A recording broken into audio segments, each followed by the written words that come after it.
It's not somebody's.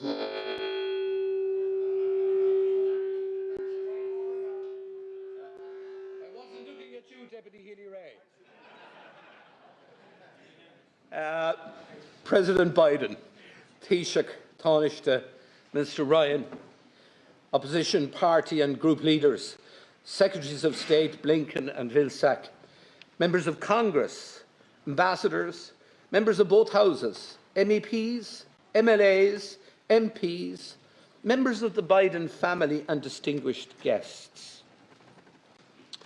And I think I must mention somebody else, Mr. President, because it's just come to my attention that a very young observer is in attendance here today, and that is the daughter of Senator Rebecca Moynihan, her infant daughter Margot.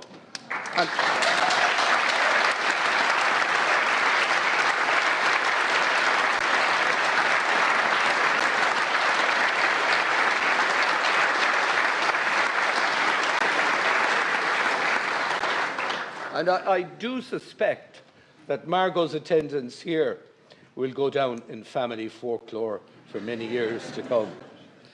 Uachtar an Biden tá fáilte mór rót go teach lainn. Unad our Parliaments náisiúnta.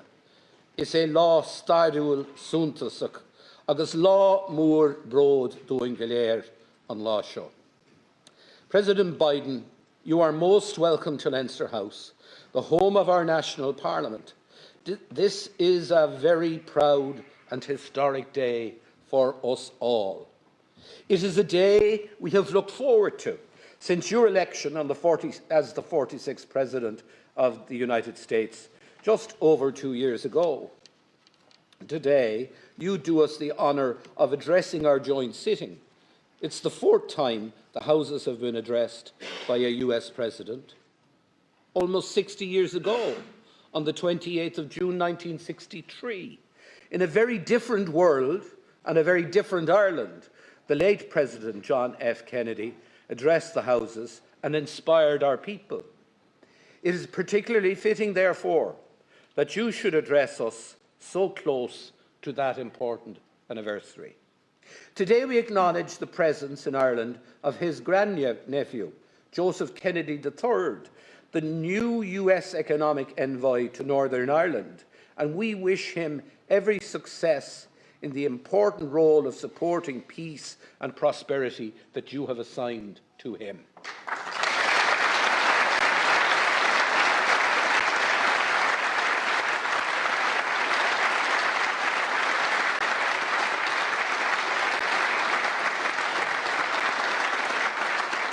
Now, Mr. President, while all previous presidential addresses have been of major significance, today's is like no other, because amongst an extensive list of distinguished guests, we are joined here in the Dáil today by our former illustrious President, Mary McAleese, former Taoiseach Bertie Ahern, a key architect of the Good Friday Agreement, former Taoiseach Enda Kenny, a fellow Mayo man and a close personal friend, we know, of yours. Joining us also is the former president of Sinn Féin and a former member of this House, Gerry Adams, who played such a key role in the Good Friday Agreement negotiations. And from north of the border, we also welcome Alex Maskey, Speaker of the Northern Assembly, which I'm sure you would have liked to have been able to address, Michelle O'Neill, the Northern leader of Sinn Féin, Colm Eastwood, Member of Parliament, leader of the SDLP and a successor to the great John Hume, Nobel Peace Laureate, and an initiator of the Good Friday Peace Agreement, and Naomi Long, leader of the very progressive and growing Alliance Party. I extend a special welcome also to Miss Heaney, whose late husband, Seamus Heaney, is a favourite poet of yours, Mr. President, and of ours also. And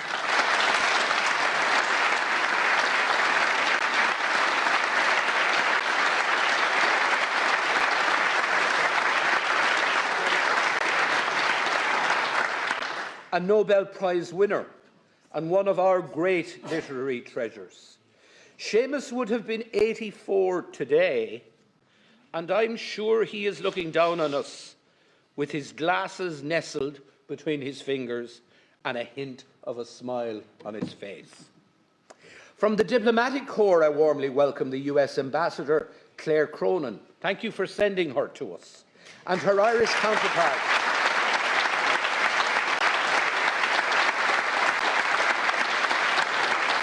Her Irish counterpart in Washington, Ambassador Geraldine Byrne-Nason, one of the very best of our diplomats.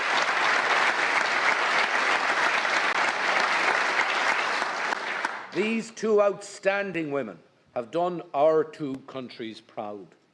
We are joined too by the Dean of the Diplomatic Corps, the Moroccan Ambassador to Ireland, the representative of the European Commission and Parliament, Jonathan Claridge and Fionnuala Croker, our dear neighbour and friend, Ambassador Paul Johnson of the United Kingdom.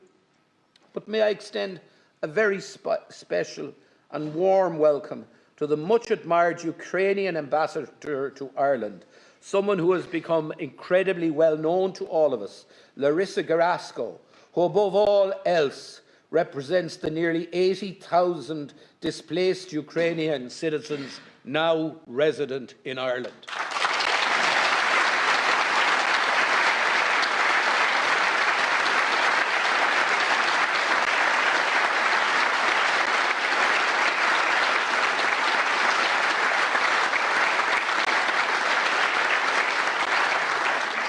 So for you, Mr. President, quite a gathering. And with the greatest of respect, Mr. President, I must say you sure can draw a crowd. Perhaps afterwards you might give me some hints on how we could ensure a good attendance around here on Thursday afternoons. President Biden, today you're amongst friends because you are one of us. You often speak of your Irish roots with great pride and affection, especially your ancestors from Louth and Mayo. And the story of Ireland is inextricably linked to emigration, and in many ways you personify it. From the famine times through to today, so many people left these shores in search of a better life in the United States. And a remarkable 33, maybe 34 million Americans now claim Irish ancestry. The signatories of the 1916 proclamation said that this very republic came into being with the support, and I quote, of its exiled children in America. And how true that was. Down through the years, our exiles supported Ireland economically and politically and never forgot the families they left behind. All through your political career, sir, you too have been a faithful and supportive friend of Ireland. You have been there, to quote the well-known song, in sunshine or in shadow. So on this historic occasion, your homecoming, we warmly welcome you back to your roots. From the bottom of our hearts, we thank you for all you have done and continue to do for us here in Ireland. The Ireland you are visiting this week is a multicultural, progressive nation, benefiting enormously from an inflow of immigrants who have arrived on our shores from across the world. They enrich our society and help us grow our economy.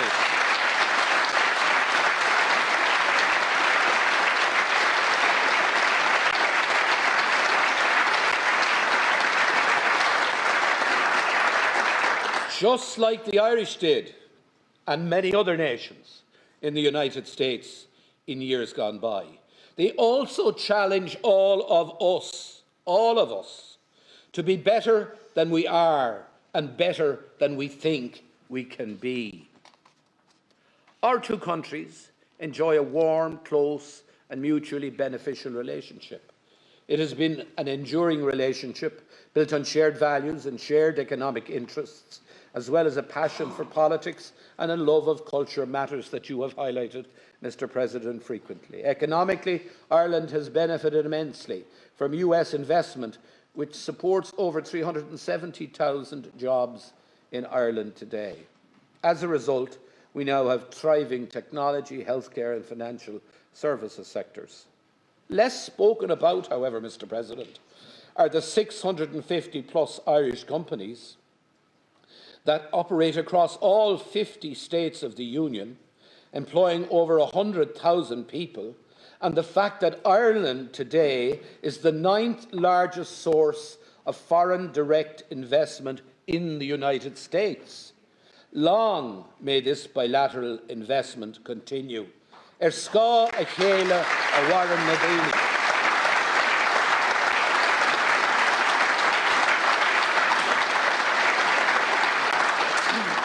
Mr. President, 2 years ago on a cold January day in Washington, D.C., you spoke of the importance of unity and hope. And as we gather in this Easter week, we recognise that the world is in need of hope.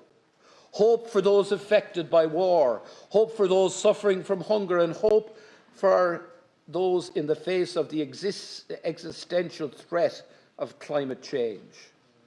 On this island, your visit to Northern Ireland is an important statement of hope and support for building a better and continued peaceful and prosperous future for all.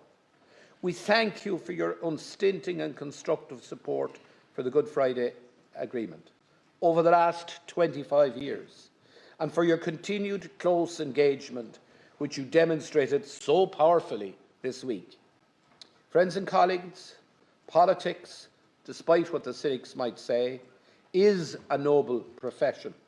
And we are fortunate today to welcome not just a very fine politician, but an outstanding and international statesman. President Biden, in life, you have demonstrated unshakable faith, deep resilience, and the ability to bring people of diverse and often conflicting views together. Above all, to quote the memorable words of the iconic Seamus Heaney, you challenge us to believe that the farther shore is reachable. I invite you now to address the Houses. Thank you.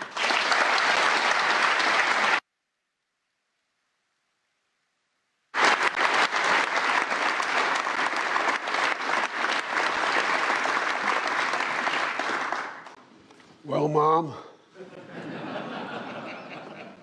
you said it would happen.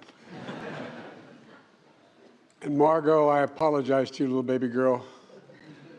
The idea you're subject to hearing the President of the United States have to deliver a policy speech is as bad as all my children have been put through. Speaking to my children, my son Hunter is with me, and my best friend in the world, my sister Valerie, is with me today. And I want them to...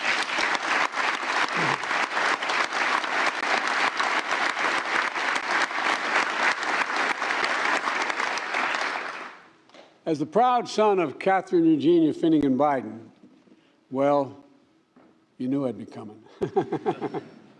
Speaker, Chair, Taoiseachs, all, and Deputy Prime Minister, TDs, Senators, people of Ireland, it's so good to be back in Ireland. If you forgive the poor attempted Irish, Tamai Shah Walya, I'm at home. I'm at home.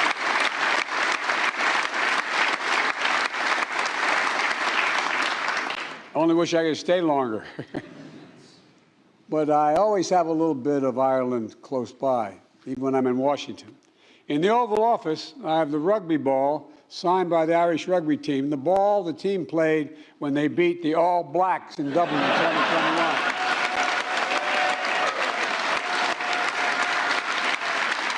By the way,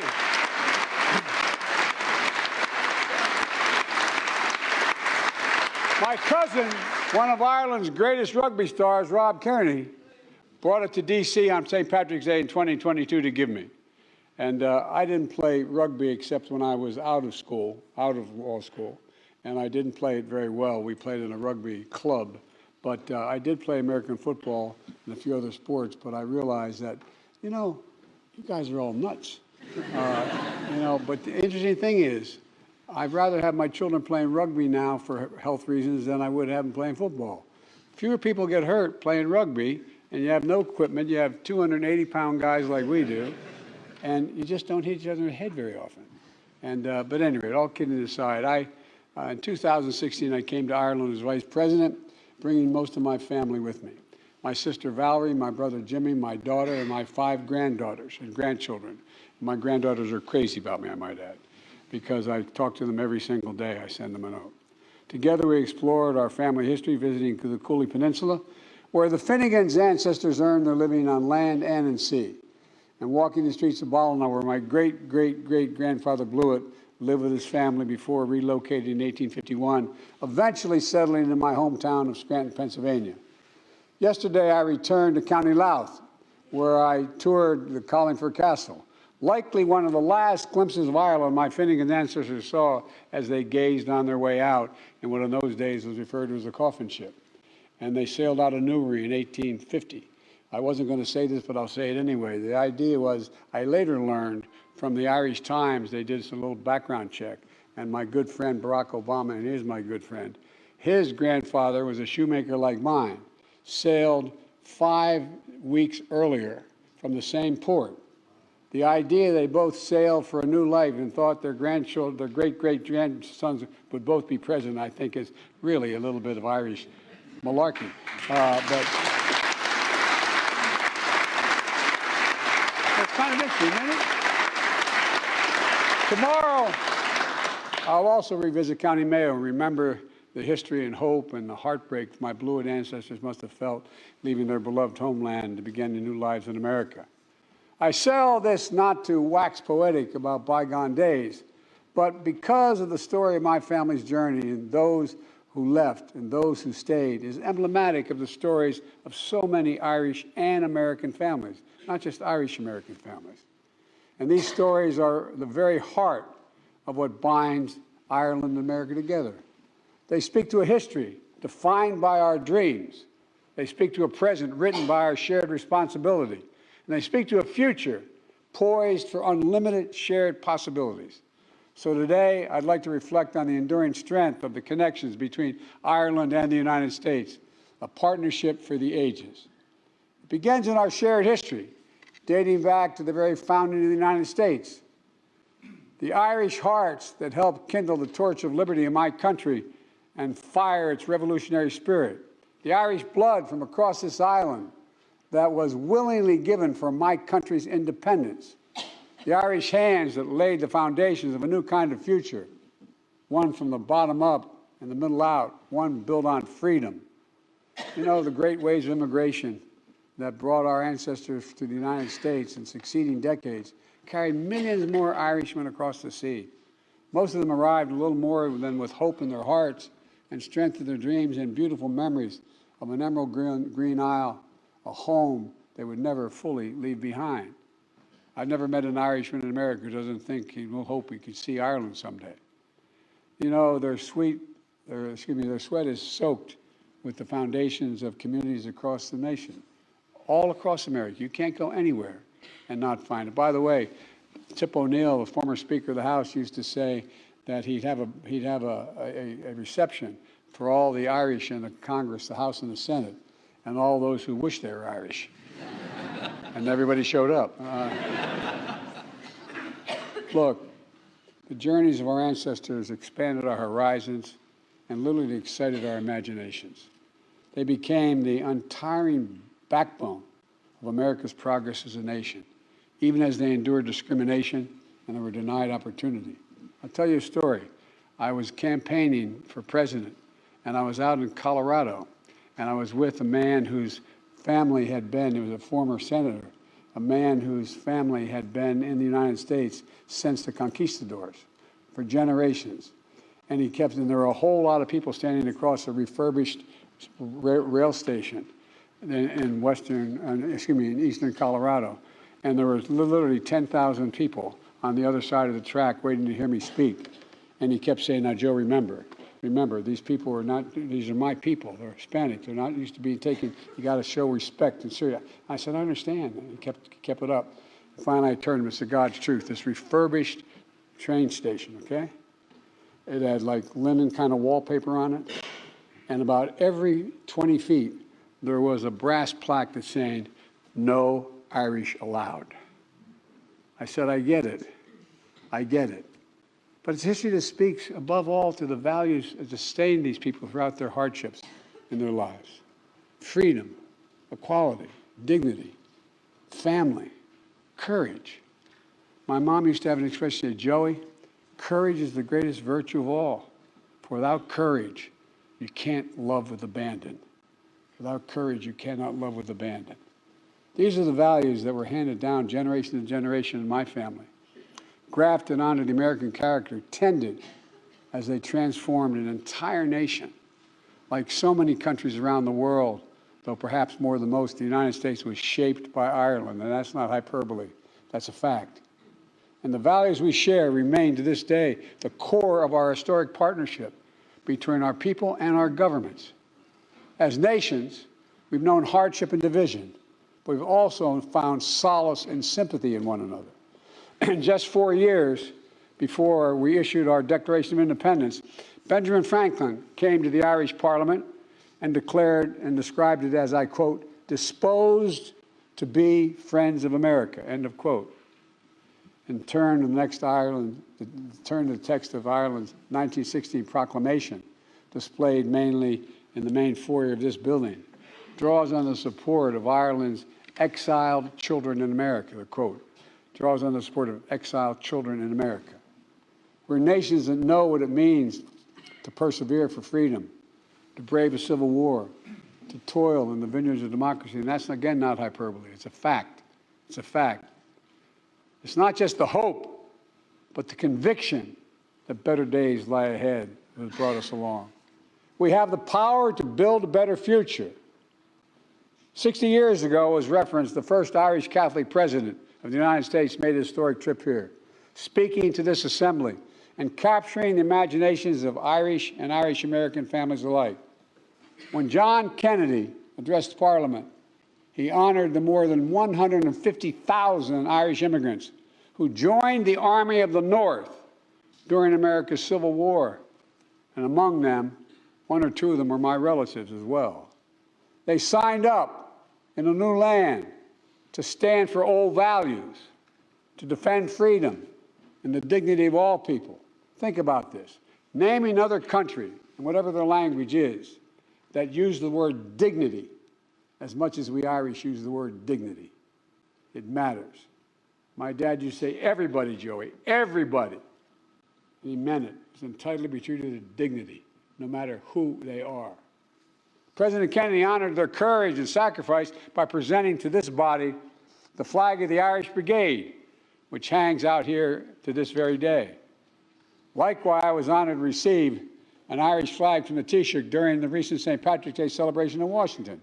It was flown to commemorate the Irish who first raised the tricolor in Ireland 175 years ago and who subsequently made his way to America, where he led the Irish Brigade in that Civil War battle.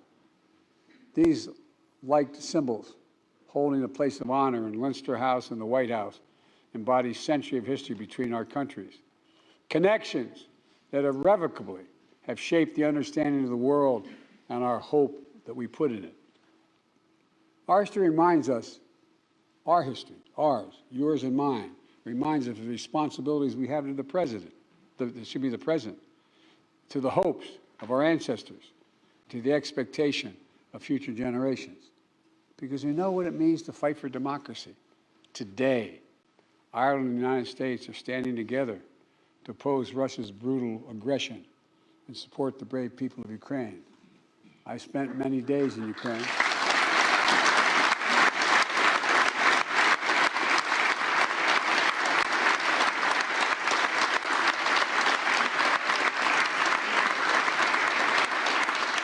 President Kennedy said 60 years ago, and I quote, Ireland pursues an independent course in foreign policy, but it is not neutral between liberty and tyranny, and it never will be. Thank you for that.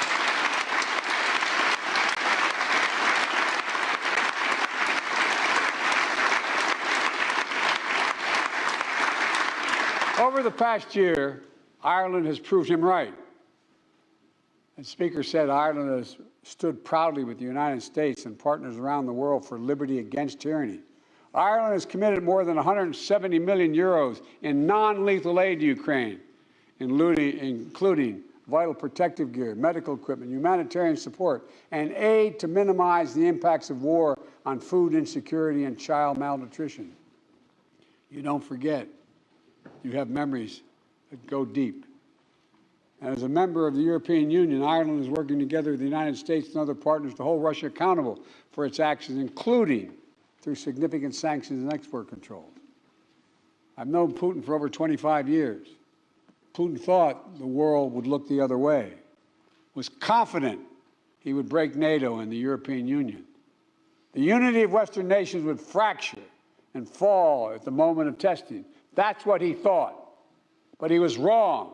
He was wrong on every point, on every front. Today, we're more united and more determined than ever to defend the values that make us strong.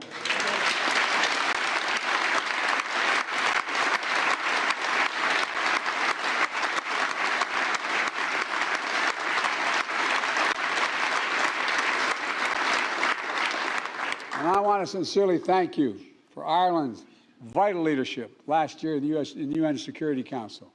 Working together, Ireland and the United States helped change the way the UN sanctions are implemented to ensure they do not hamper humanitarian efforts. The new humanitarian carve-out will make sanctions more effective and save lives. Ireland's support for Ukraine is especially meaningful because you carry the moral authority with nations around the world. Ireland's always been a voice for liberty, global cooperation, and equality of all mankind. Because Ireland remembers the terrible cost of war, you've built an international credibility as peacekeepers, stepping up continuously to serve in the UN peacekeeping missions since Ireland's first deployment in 1958. Because Ireland remembers what it means to have to flee home, leaving everything behind to begin again on foreign shores. The Irish people have generously opened their hearts, their homes, and you've welcomed, as you said, nearly 80,000 Ukrainian refugees. I would argue the rest of the world has an obligation to help you maintain that as well. Because Ireland remembers how painful hollows of the great hunger, and you're today a global leader in food security as well. Ireland's committed fully 20% of your aid budget to fighting global hunger. And in a moment where people around the world are struggling with the economic fallout of the pandemic, Russia's war in Ukraine, Ireland is growing its aid budget and expanding its commitment to help vulnerable people, especially partner nations across Africa. I particularly want to thank you for stepping up alongside the United States to help UNICEF and the World Health Organization fight malnutrition and child wasting. Ireland's contribution of 50 million euros is helping prevent and treat wasting, child wasting, and supply ready-to-use therapeutic foods and reach 500,000 children in Africa. 500,000 children. You're changing lives. Ireland also remembers, as I do, that peace is indispensable. Peace is the necessary foundation for progress, for growth, for unlocking the enormous potential that exists in every part of this island. This week marks a vital milestone for peace. 25 years ago, the Belfast Good Friday Agreement. 25 years ago, one of my best friends in the Senate and a great, great friend to this day is George Mitchell. As he said, there were 300 days of failure, or 700 days of failure, and 1 day of success. But it was a success that one day. But more is to be done. Yesterday I was in Belfast to honor those who commit themselves to peace, to reiterate the enduring support of the United States for the Good Friday Agreement and Northern Ireland's democratic institutions, and to help accelerate the enormous economic growth that is opening new futures for young people in Northern Ireland. As I pointed out, there are literally hundreds of American corporations ready to come and invest, but they're cautious because their institutions are not in place. We must never forget that peace, even as has become and lived reality for an entire generation of young people, peace is precious. It still needs its champions. It still needs to be nurtured. The Good Friday Agreement didn't just change lives for the better in Northern Ireland. It had significant positive impact across the Republic of Ireland as well. as the Taoiseach and I have discussed, including last month in Washington, and again today, how Ireland and the United States can work together with the United Kingdom and the European Union to support the people of Northern Ireland. I think that the United Kingdom should be working closer with Ireland in this endeavor. Political violence must never again be allowed to take hold in this island.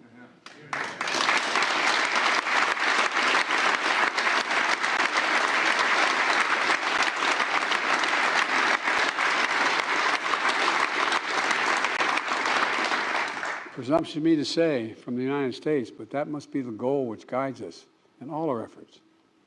Because the greatest peace dividend of the Good Friday Agreement is an entire generation of young people, whose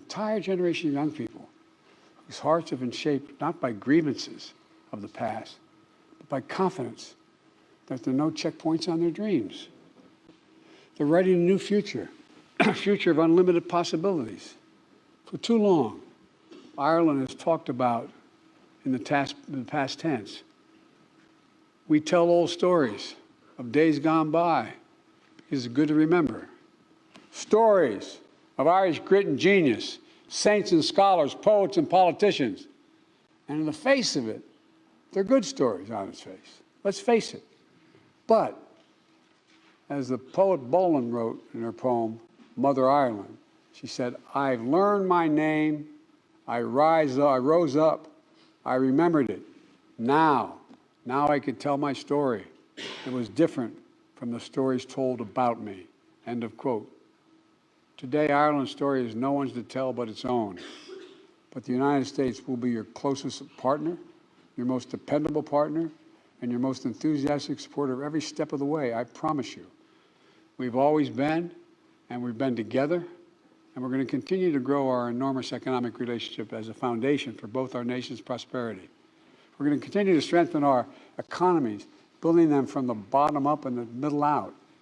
Yesterday and already Ireland draws a disproportionate amount of foreign direct investment from the United States of America.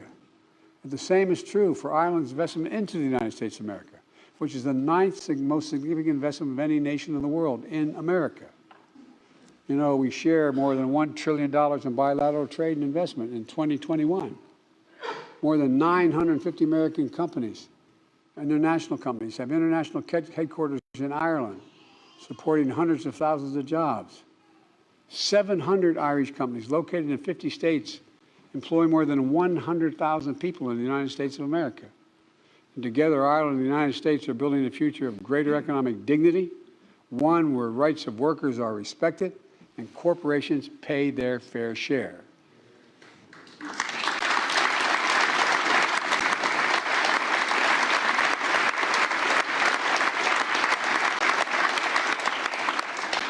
The global minimum tax will continue fair competition for investing while creating benefits for all our people.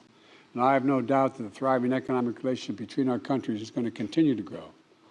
I'm grateful for Ireland's partnership in delivering this game-changing international agreement. Similarly, the deep connection that has always existed between our people and the land has translated into a commitment to fight climate crisis, to preserve our planet for future generations. The single existential threat to the world is climate change. We don't have a lot of time, and that's a fact. They're even recognizing, finally, everyone's recognizing America. I've flown over more territory in the United States since I've been president in a helicopter that has been burned to the ground than comprises the entire state of Maryland, equal to the entire state of Maryland. Ireland's famous 40 shades of green are being supplemented by green energy, green agriculture, green jobs. Make no mistake, the entire world sees and is drawn to the opportunities that exist on this island. The skilled workers, the high-tech infrastructure, the innovators who are breaking barriers, the connection and kinship you share, not just in the United States, but the countries around the globe. I know you all know it, but maybe sometimes we forget it. Ireland is a hotbed of cutting-edge science, research, and emerging technologies that's going to influence so much of our shared future, for real. Working in partnership with Ireland, the United States, together the European Union and like-minded parties around the world are going to ensure that those technologies are grounded in the same core values we have championed for so long: democracy, human rights, freedom of opportunity for everyone, not just for some, for everyone. You know, I hadn't planned on running for president again in 2020.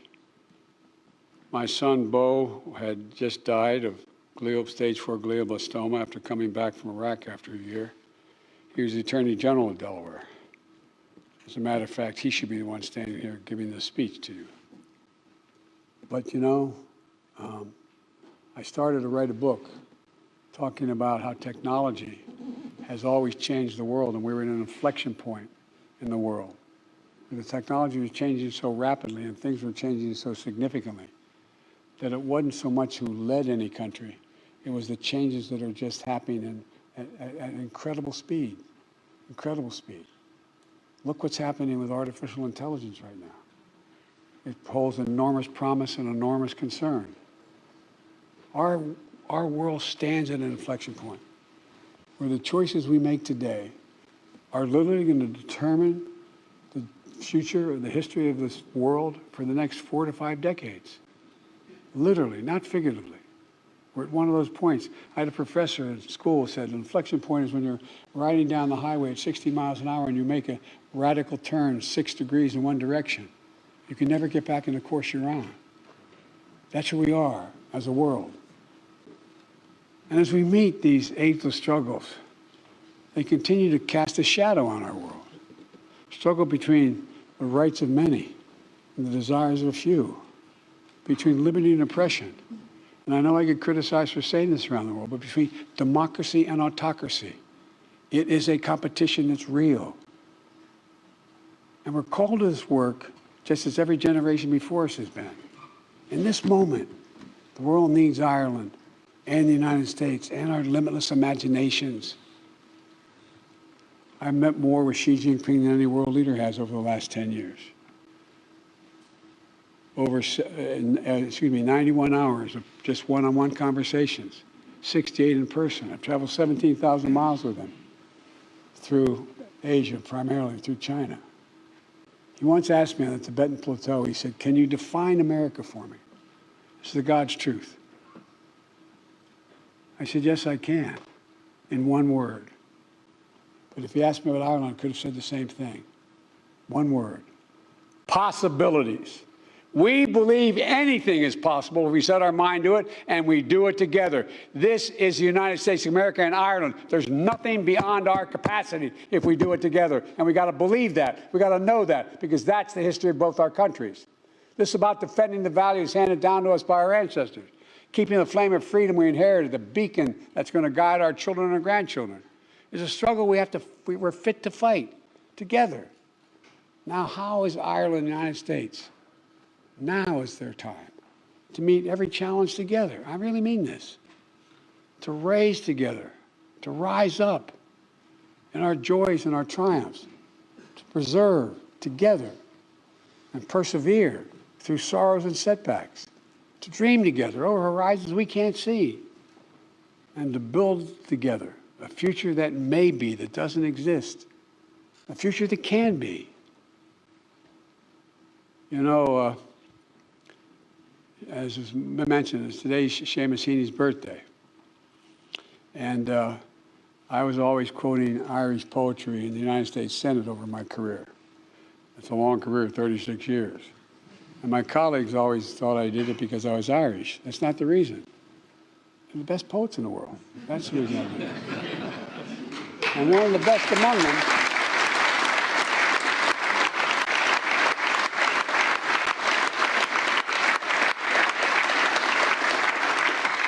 was your husband. And thank you for sending me that autographed copy. Was your husband. My favorite poem was The Cure at Troy. And it goes, you all know the words. You know it, you just heard it so many times. He wrote, "Don't hope on this side of the grave, but then, once in a lifetime, that longed-for tidal wave of justice can rise up, and hope and history rhyme. It's everything I've been taught. Rise up.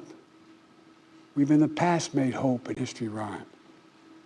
So today, ladies and gentlemen, as we celebrate the enduring partnership between our nations, our shared past, our present, let's set our eyes squarely on the future. Let's harness what's best in us, our courage, our creativity, our loyalty, our tenacity, and our loyalty again. Let's once more, for our generation and the generation to come, strive to make hope and history rhyme. Because I've never been more optimistic about the future than I am today. And I'm at the end of my career, not the beginning. The only thing I bring to this career after my aged, as you can see, how old I am, was a little bit of wisdom. I come to the job with more experience than any president in American history. Doesn't make me better or worse, but it gives me few excuses.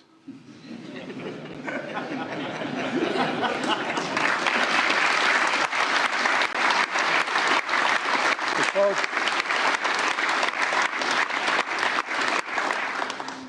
this is one of the great honors of my career, to be here today.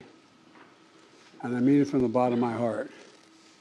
You have no idea what my greatest regret, I'm going to sound like a kid, but my mom's not here to hear it. My greatest regret is my grandfather Finnegan, who was an Irish American whose grandfather was Owen Finnegan, who made the effort. And he was a great athlete. Went to Santa Clara University, and he was a newspaper guy on the business side. And I never understood what he meant when he said, "Joey, I worry about you." He'd lean over. I said, "Pop, what do you worry about?" He said, you're too much like that guy who led the revolution instead of the guy who was the prime minister. I said, he said, you got to be less like the military guy. They shot him. And more like De Valera. Well, I've never.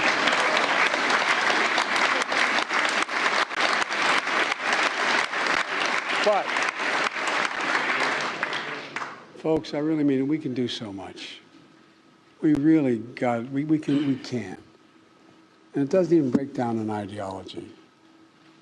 It breaks down on faith in ourselves, our values. Because no matter what party we belong to, our values are the same. It's about honesty, dignity, justice. And you all have every ingredient to make it work. It's an honor to be here. Thank you very much.